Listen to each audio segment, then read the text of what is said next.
Haleluya, haleluya. Semuanya tentang Engkau Yesus. Tidak ada yang lain. Hanya bagi Engkau sajalah Yesus. Segala pujian, hormat dan kemuliaan. Biar segala puja dan puji, senandung kemuliaan, itu boleh memperkenankan hati Tuhan saat ini. Dan dalam perkenananmu kami bermohon supaya Engkau mau berbicara kepada kami umat-Mu. Lewat pemberitaan firman-Mu sampaikan apa yang menjadi isi hati Tuhan bagi kami.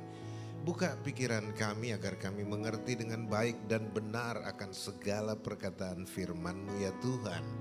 Dan terangi mata hati kami, kawal kami dengan roh hikmat dan wahyu-Mu sepanjang pemberitaan ini berlangsung. Agar kami tergembalakan dengan baik dan benar. Di dalam pimpinan Roh Kudus-Mu kami berdoa dan hanya di dalam satu nama yang indah, nama Yesus Kristus Tuhan. Doa ini ditujukan kepada Bapa Yahweh di surga. Haleluya. Bersama kita semua katakan amin. Kita beri kemuliaan bagi Yesus Tuhan. Silakan duduk. Selamat hari Minggu buat kita semua dan salam sejahtera, shalom. Senang saya bisa bersama-sama dengan jemaat Tuhan Yesus Kristus yang selalu yakin hidupnya pasti sukses di dalam Tuhan. Arek-arek Surabaya, apa kabar? Luar biasa ya, haleluya, puji Tuhan jawabnya ya, puji Tuhan. Ya.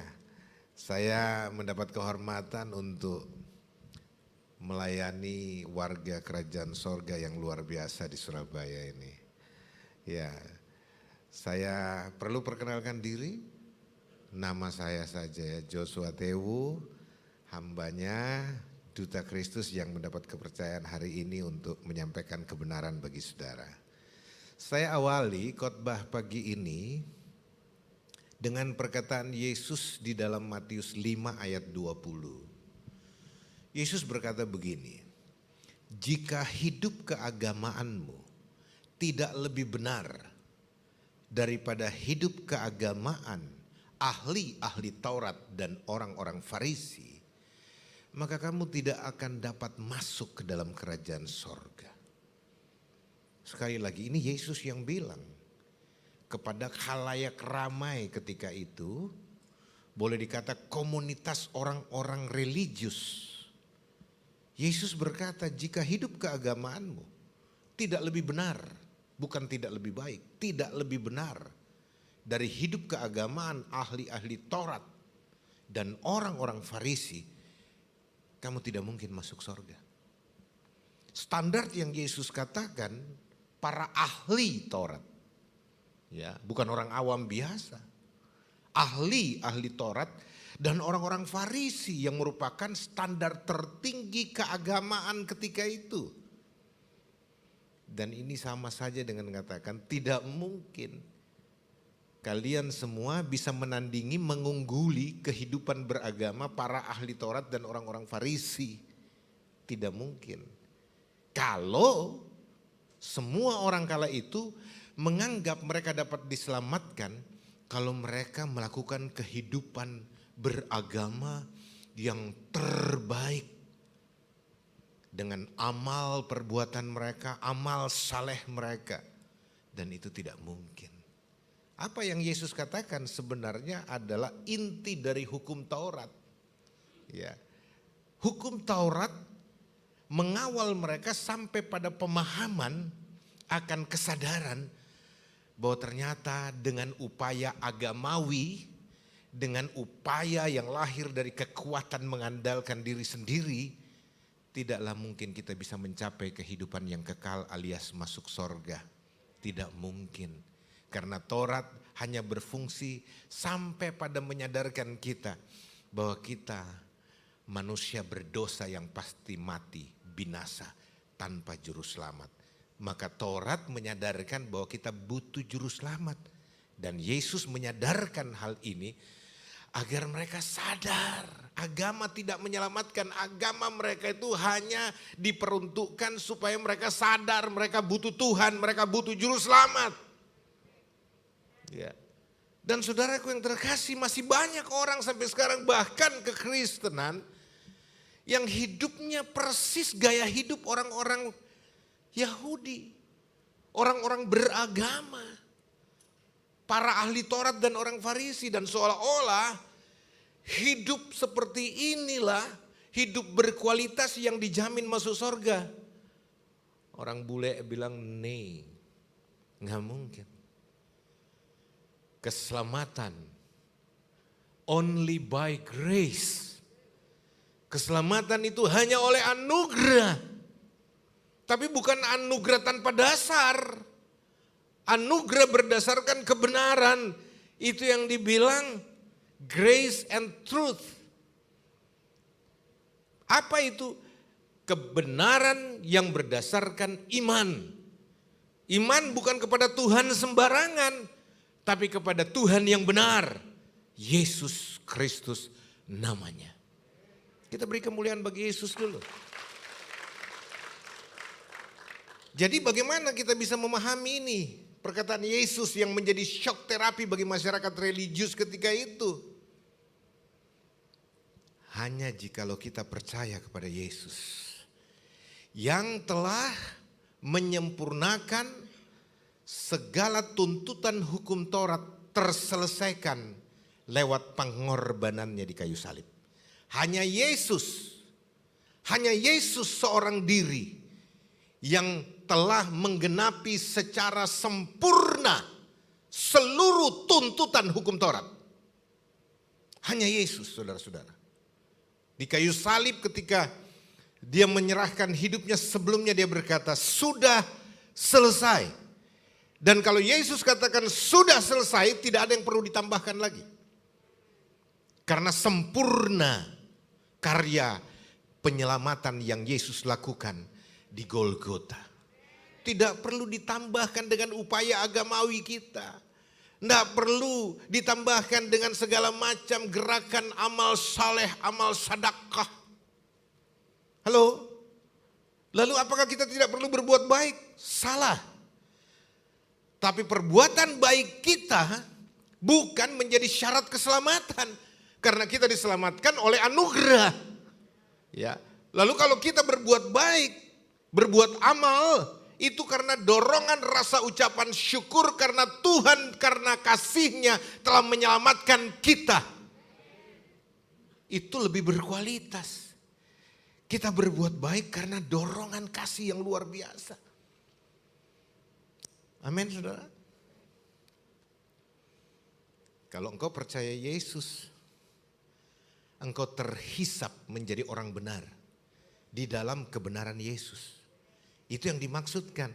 Jadi kita bisa mengungguli kebenaran para ahli Taurat dan orang Farisi kalau kita di dalam Yesus. Di luar Yesus kita nggak mungkin bisa menyamai saja standar mereka, nggak mungkin. Apalagi melampaui standar kebenaran tertinggi agama ketika itu. Sampai sekarang tidak ada agama yang melampaui, melebihi keagamaan ahli Taurat dan orang Farisi, nggak ada. Tetapi Yesus telah membuktikan dengan kematian kebangkitannya. Dia telah mengungguli semua standar kebenaran agamawi. Dan siapa yang percaya kepadanya, siapa yang hidup di dalamnya, dia terhisap menjadi orang benar. Makanya saudara, saya yang percaya Yesus, Anda yang percaya Yesus, kita mendapatkan status sebagai orang-orang benarnya Tuhan. Kita beri kemuliaan bagi Yesus. Jadi saudara-saudara, ini mesti kita tahu. Ya. Ini yang dibilang ayat firman Tuhan, kita ini bahkan lebih dari pemenang. Artinya apa? Kita enggak ikut bertanding, tapi kita ikut menang, kita ikut jadi juara.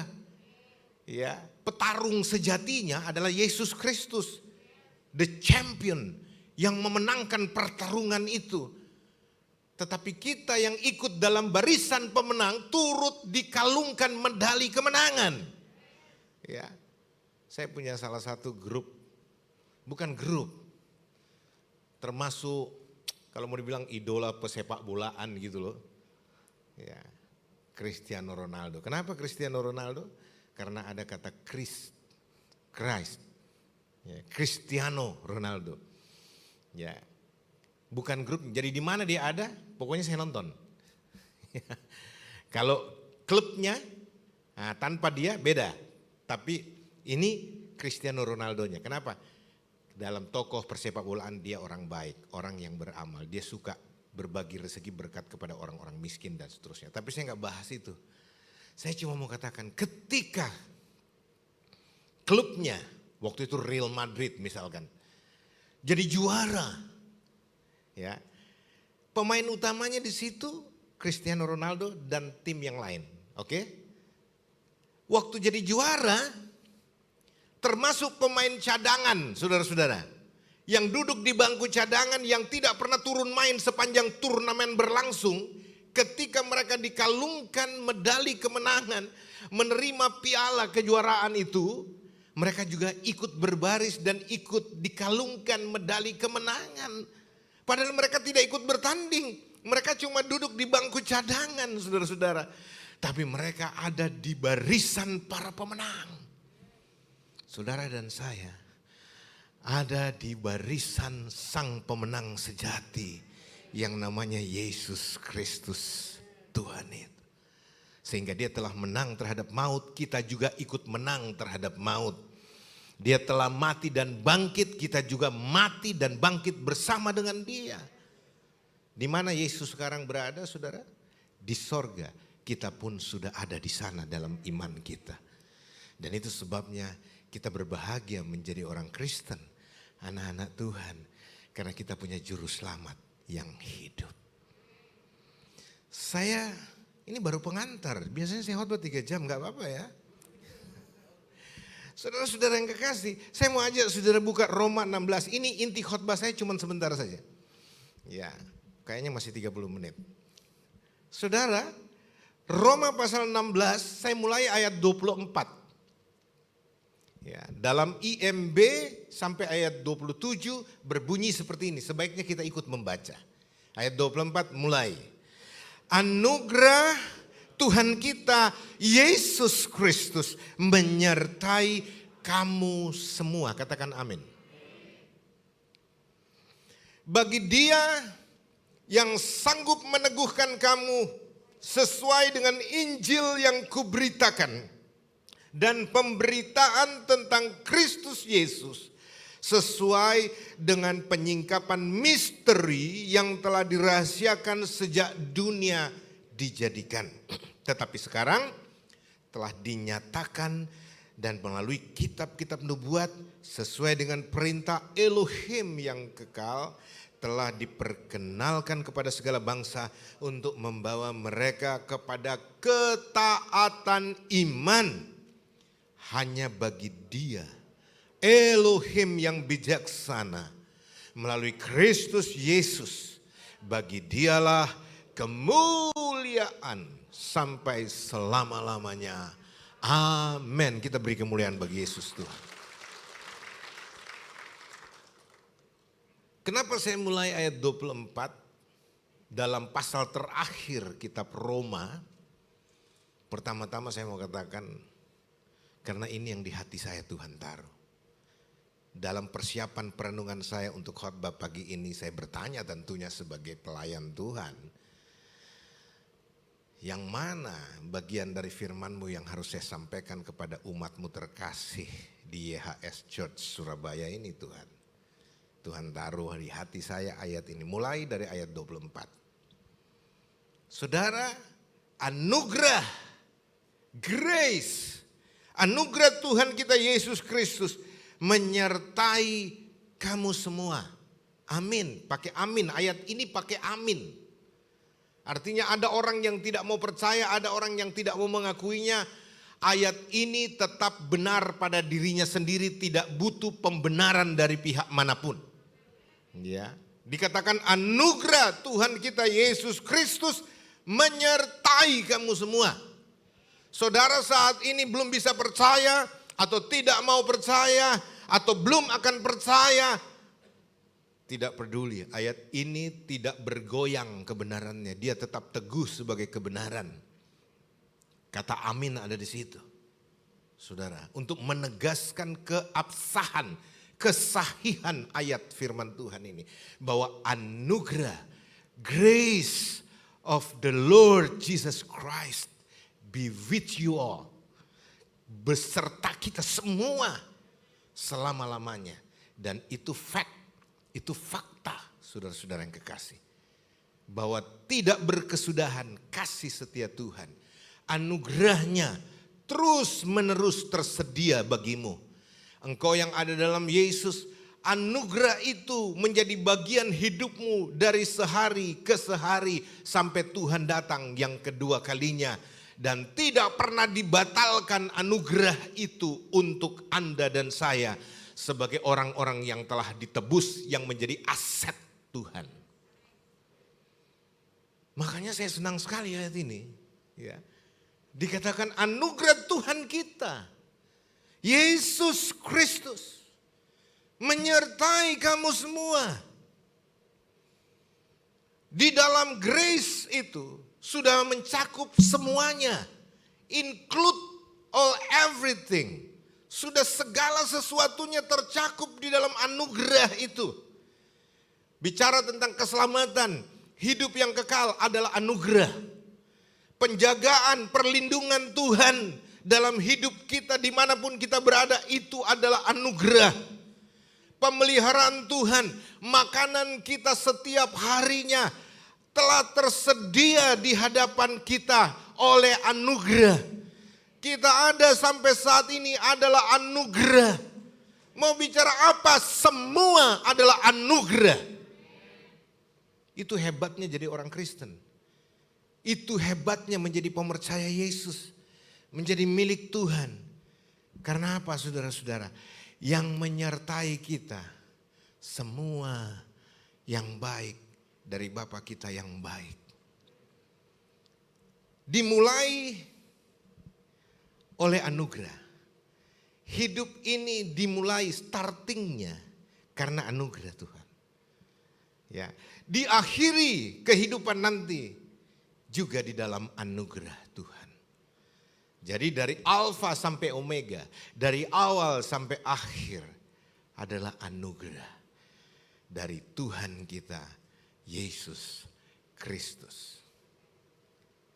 Bagi Dia yang sanggup meneguhkan kamu semua dengan Injil yang kuberitakan dan pemberitaan tentang Kristus Yesus sesuai dengan penyingkapan misteri yang telah dirahasiakan sejak dunia dijadikan, tetapi sekarang telah dinyatakan dan melalui kitab-kitab nubuat sesuai dengan perintah Elohim yang kekal telah diperkenalkan kepada segala bangsa untuk membawa mereka kepada ketaatan iman. Ayat 24 bicara anugerah Tuhan Yesus Kristus menyertai kamu semua. Dari Tuhan untuk kita. Tapi ayat selanjutnya bilang bagi Dia, untuk Dia. Elohim yang sanggup meneguhkan kita dalam segala situasi dan kondisi yang paling tidak baik, yang paling tidak menyenangkan, yang paling tidak menguntungkan sekalipun, tapi kita akan tetap teguh berdiri karena Elohim yang maha kuat, maha kuasa itu. Ya. Bagi Dia, Elohim yang maha kuat, maha kuasa, El Shaddai yang sanggup meneguhkan kita. Terus dikatakan bagi Dia, Elohim yang kekal, ya. Elohim yang maha bijaksana. Digambarkan sang pemelihara kita, yang layak kita berikan segala kemuliaan, adalah Elohim yang maha kuat, Elohim yang kekal, Elohim yang maha bijaksana, Elohim yang selalu hadir dalam kehidupan kita. Itulah Elohim yang kita percayai, yang kita sembah di dalam Yesus Kristus Tuhan kita. Amin saudara. Jadi kita tahu siapa yang kita percaya. Kita tahu siapa yang kita layani. Kita tahu siapa yang kita sembah. Kita tahu siapa yang menyertai kita. Immanuel, Elohim yang senantiasa beserta kita, yang sekali-kali tidak akan pernah membiarkan kita, apalagi meninggalkan kita, apalagi mentelantarkan kita. Tidak, Elohim yang maha baik itu adalah Sang Immanuel yang senantiasa menyertai kita. Bukan sekedar ikut menyertai dan menonton pertarungan kehidupan kita, tapi menjadi pelaku utama dalam menyelesaikan perkara-perkara kita. Itulah Elohim kita. Tuhan Yesus Kristus itulah Elohim yang benar. Saudara, bagi Dia yang sanggup meneguhkan kamu sesuai dengan Injil yang kuberitakan. Sekarang saya mau beritahu, Paulus adalah salah satu rasul pilihan Tuhan yang dipercayakan oleh Tuhan untuk menulis kurang lebih 2/3 bagian dari kitab Perjanjian Baru. Dengan surat-suratnya, mulai dari kitab Roma sampai kitab Ibrani diperkirakan. Ibrani adalah juga karya tulis Rasul Paulus. Saudara-saudara, Paulus selalu mengatakan dan mengajak umat Tuhan untuk fokus kepada Yesus. Makanya Injil yang Paulus sampaikan agak berbeda dengan yang disampaikan oleh yang lainnya. Walaupun semuanya menyampaikan tentang Yesus, tetapi penekanan fokus dari Injil yang disampaikan oleh Paulus hanya Yesus. Tidak ada yang lain. Makanya gereja kita, YHS Church, mengambil tema kedua, pilar kedua, Jesus is the center of our church, our life. Yesus adalah pusat dari kehidupan kita. Yesus adalah pusat dari kegiatan pelayanan bahkan kehidupan gerejawi kita. Yesus adalah pusat dari semua aspek. Dia adalah inti kehidupan ini. Kalau inti itu ditarik, maka rontoklah seluruh bangunan itu. Maka saudara-saudara, hidup kita berdasar pada Yesus. Dibangun di atas Yesus. Menuju kepada kesempurnaan Yesus. Dan kita ada di dalam Dia, dan hebatnya Dia ada di dalam kita.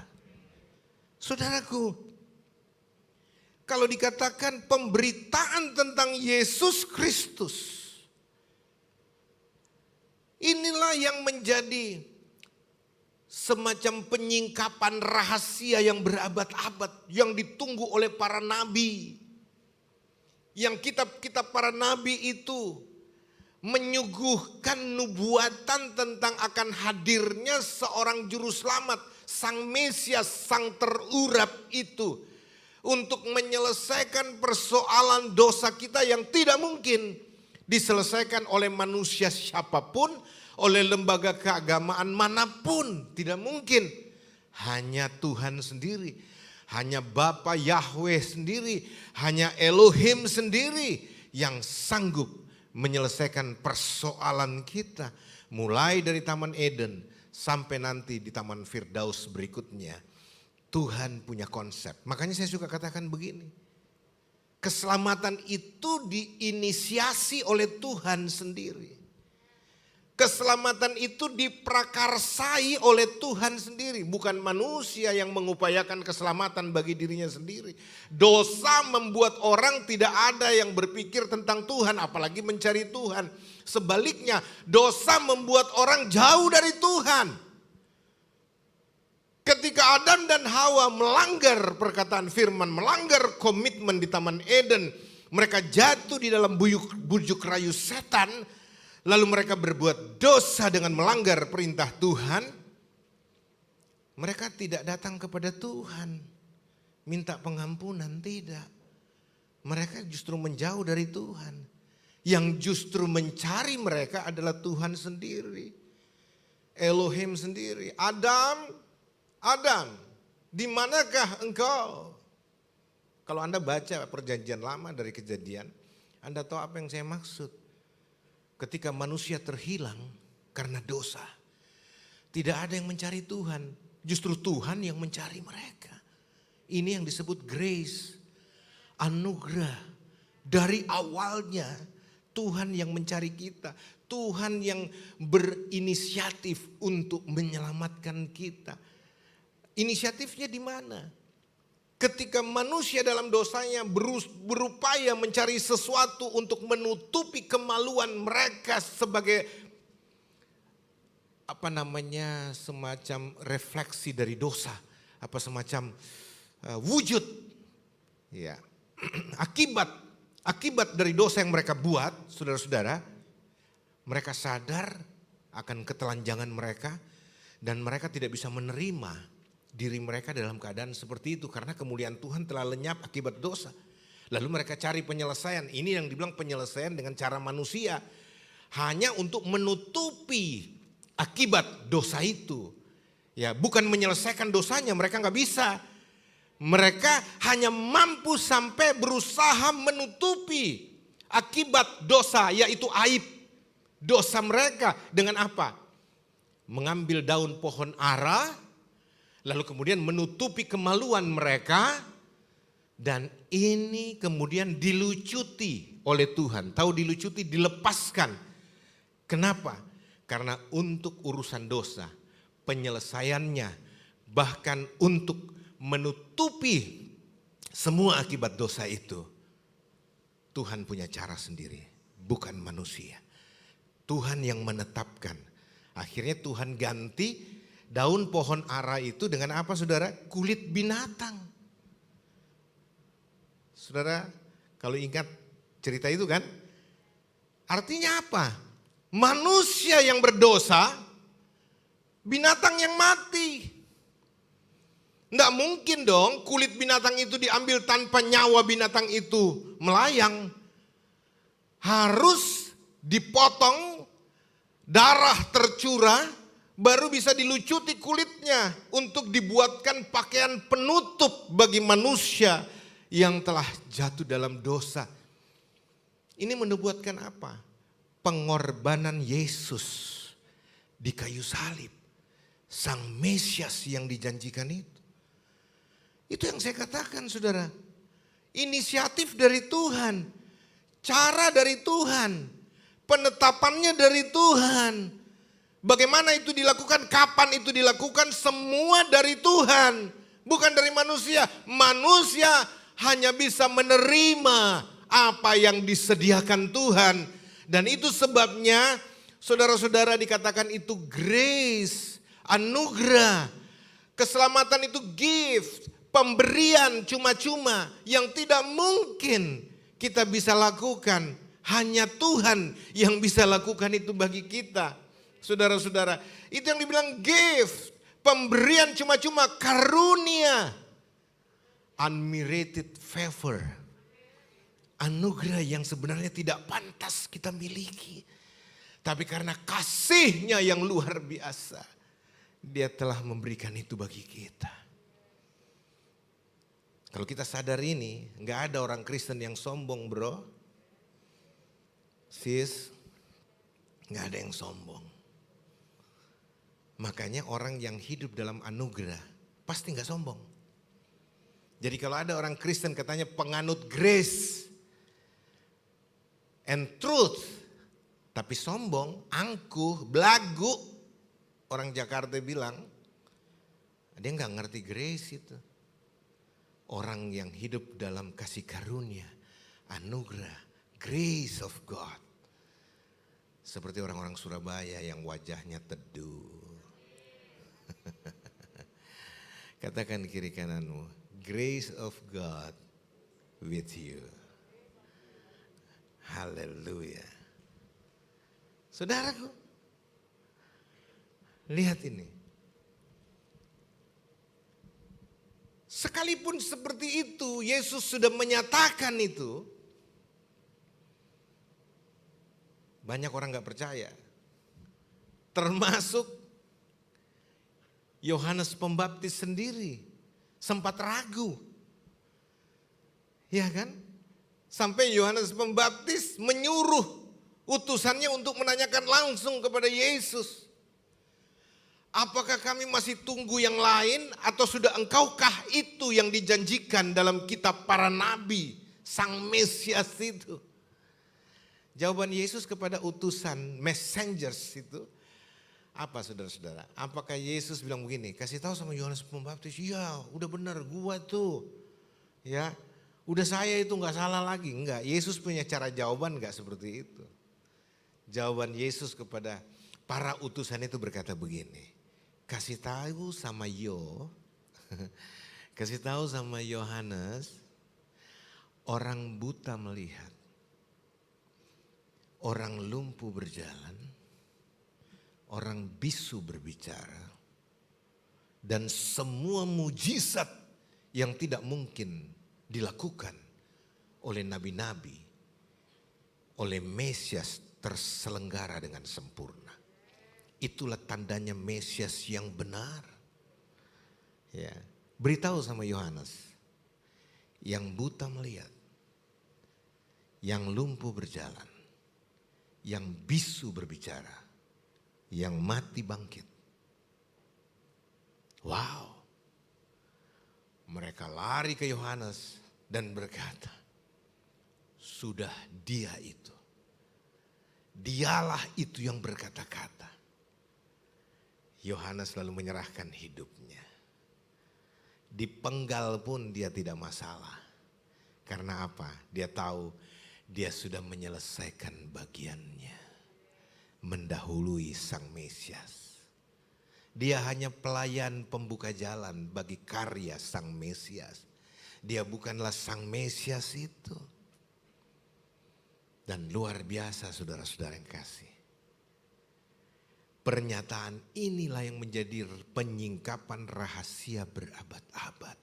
Yang ditunggu oleh manusia sejagat. Ingin bertatap langsung dengan Sang Mesias. Ingin berinteraksi langsung dengan Sang Mesias. Ingin melihat dan mengalami Yesus secara pribadi. Tapi saudara, ternyata ada juga orang-orang yang tidak percaya. Tapi apakah Mesias harus berhenti karena ketidakpercayaan orang? Tidak. Karya keselamatan itu harus terus berlangsung. Sehingga inilah yang disebut ada banyak yang terpanggil. Tapi sedikit saja yang terpilih. Dan dari sedikit yang terpilih itu ternyata hanya sedikit yang setia. Itu sebabnya tanggung jawab kita sebagai orang yang telah dipanggil, orang yang telah dipilih harus setia sampai Tuhan datang yang kedua kalinya. Tuhan Yesus mengasihi kita semua. Saudara-saudara, lalu apa yang menjadi persoalan kita? Ini penutupnya. Yang menjadi persoalan dalam kehidupan percaya kita adalah karena masih banyak orang Kristen yang hidup di bawah bayang-bayang pendakwaan setan iblis. Ya, setan iblis tahu dia nggak bisa berbuat apa-apa kepada Anda yang telah ditebus dan telah diselamatkan oleh Yesus. Garansi keselamatan 100% bro. Tetapi dia punya cara yang tidak pernah usang dari dulu sampai selama-lamanya. Tipu daya. Itulah semacam kekuatan setan iblis. Tipu daya. Cuma supaya kelihatan selalu update, up to date tipu dayanya. Dikemas baru terus tipu dayanya. Tapi isinya ya tipu-tipu aja. Tipu daya, penipuan, pembohongan. Ya. Tapi itu cukup ampuh bagi orang-orang yang tidak mau mencari Tuhan dengan sungguh-sungguh. Bagi orang-orang yang tidak mengenal Tuhan. Tipu daya saudara-saudara. Ya, makanya banyak orang Kristen yang sebenarnya sudah memperoleh status sebagai anak-anak Elohim. Kita bukan lagi are-are Surabaya saja, tapi are-are Elohim. Anak-anak Tuhan semesta alam. Kalau kita anak, dia adalah Bapa kita. Dan kalau anak, adalah juga ahli waris dari semua janji Elohim. Kita adalah pewarisnya. Dan saudara, kenapa banyak orang Kristen hidup di dalam kelemahan, hidup dalam kesakitan, sakit penyakit menguasai mereka, hidup dalam keterpurukan, hidup dalam ketidakberdayaan. Kenapa? Karena mereka mempercayai perkataan setan iblis yang terus mendakwa mereka bahwa mereka walaupun sudah ditebus, walaupun sudah diselamatkan karena percaya Yesus, itu kan hanya teori keagamaan. Tapi kenyataannya engkau gak punya apa-apa sama sekali. Engkau memang dari keturunan terkutuk. Babelu, emak lu semuanya adalah para pendosa. Dan kau dari keturunan orang yang gak benar. Gak usah sombong lah. Gak usah belagu lah. Engkau mau harap masuk surga. Ngaca. Siapa lu? Ya. Itu pembohongan. Untuk apa? Membuat kita orang percaya terpuruk. Perkataan-perkataan negatif dari setan iblis yang terus dilancarkan seperti semprotan air yang terus menerus akhirnya membobol. Itu yang dibilang hoax. Raja hoax apa? Setan iblis. Dia selalu menyampaikan, engkau tidak ada artinya, engkau manusia celaka, engkau tidak bisa sembuh, engkau tidak bisa berhasil. Semua kata-kata negatif dia akan terus lontarkan kepada Anda secara bertubi-tubi dan tidak berhenti. Kalau Anda kemudian membuka telinga Anda dan mempercayai kebohongan itu, maka Andalah orang Kristen yang paling paling sial, paling bodoh, paling lemah. Karena apa? Perkataan-perkataan itu akan membuat Anda terpuruk. Anda menjadi peminder. Anda orang yang rendah diri. Ya, selalu mengatakan, ya emang sih. Mau saya kasih tahu sama saudara. Bagaimana rahasianya Anda menjadi orang Kristen yang hidup berkemenangan, sukses? Yakin hidup sukses? Ini orang YHS ya, yakin hidup sukses? Tempik semua itu. Tolak semua perkataan-perkataan setan, dakwaan setan. Anda bukan lagi orang berdosa. Karena apa? Dosamu sudah ditanggung di kayu salib. Segala hutang dosamu telah dipakukan di kayu salib. Anda bukan lagi orang aib, bukan lagi orang yang tercela, bukan lagi orang yang terkutuk. Karena apa? Anda sudah dibenarkan oleh pengorbanan Yesus.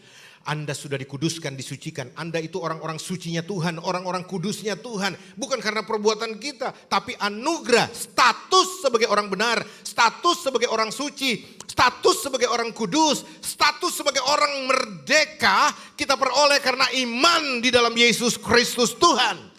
Kita beri kemuliaan bagi Dia. Pegang ini baik-baik. Karena apa saudara-saudara? Kalau Anda tidak pegang ini bahwa Anda itu orang benarnya Tuhan, Anda itu orang merdeka di dalam Yesus, Anda itu orang sucinya Tuhan, orang-orang kudusnya Tuhan, maka saudara tidak bisa menjalani kehidupan Kristen yang maksimal dan berkuasa. Ingat, Taurat diberi oleh Musa, tetapi anugerah datang oleh Yesus Kristus. Dan kita yang percaya anugerah Tuhan kita Yesus Kristus menyertai kita, kita harus selalu berdiri teguh, kokoh, kuat, tak tergoyahkan. Karena apa? Di dalam Yesus kita lebih dari pemenang. Ingat baik-baik saudara-saudara. Anda sudah ditebus. Akan sia-sia penebusan Yesus di kayu salib kalau Anda tetap masih mengatakan dirimu orang berdosa. Dirimu orang lemah. Dirimu tidak punya kekuatan. Untuk apa Roh Kudus diberikan dalam dirimu? Roh Kudus diberikan dalam hidupmu untuk memberi engkau kekuatan, mensuplai kekuatan terus-menerus, semangat terus-menerus, dan ada jaminan keberhasilan dalam apapun yang kau kerjakan. Asal engkau percaya, tidak ada yang mustahil bagimu. Yang lumpuh berjalan, yang buta melihat, yang bisu berbicara, yang mati pun bangkit di dalam Yesus Kristus Tuhan kita. Saudara percaya? Percayakah saudara akan hal ini? Maka hiduplah dalam imanmu. Engkau yang sakit, Tidak usah saya tumpangkan tangan bagi saudara. Sembuhlah di dalam nama Yesus. Terima kesembuhanmu di dalam nama Yesus. Engkau yang terpuruk bangkit di dalam Yesus. Ada kekuatan Yesus yang menopangmu. Engkau yang berdosa, kasih tahu sama iblis, segala dosaku, dosa masa laluku, dosa sekarang, bahkan dosa yang akan datang sudah ditanggung oleh Yesus di kayu salib. Engkau tidak berhak menghukum saya karena Tuhan telah mengampuni segala dosa saya dan telah mengetuk palu bahwa aku telah dibenarkan untuk selama-lamanya di dalam Yesus Kristus Tuhan. Haleluya! Kita beri kemuliaan bagi Yesus Kristus Tuhan. Glory, haleluya, terima kasih Tuhan untuk segala kebaikan dan kasih setiamu. Limpah anugerah yang kau berikan kepada kami. Karunia kebenaranmu membuat kami dapat hidup dalam segala kelimpahan Tuhan. Dan berkuasa di dalam hidup ini. Di dalam Yesus Kristus Tuhan. Aku melepaskan kesembuhan dari Tuhan. Aku melepaskan sukacita, damai sejahtera bagi umatmu, keyakinan, kepastian di dalam Kristus Yesus bagi keselamatan dan bagi pemulihan kehidupan kami dan bagi segala yang baik adalah menjadi warisan kami, orang-orang yang percaya kepadamu. Di dalam nama Yesus kami terima segala anugerah-Mu ini. Haleluya. Bersama kita semua katakan amin. Sekali lagi beri kemuliaan bagi Yesus Tuhan.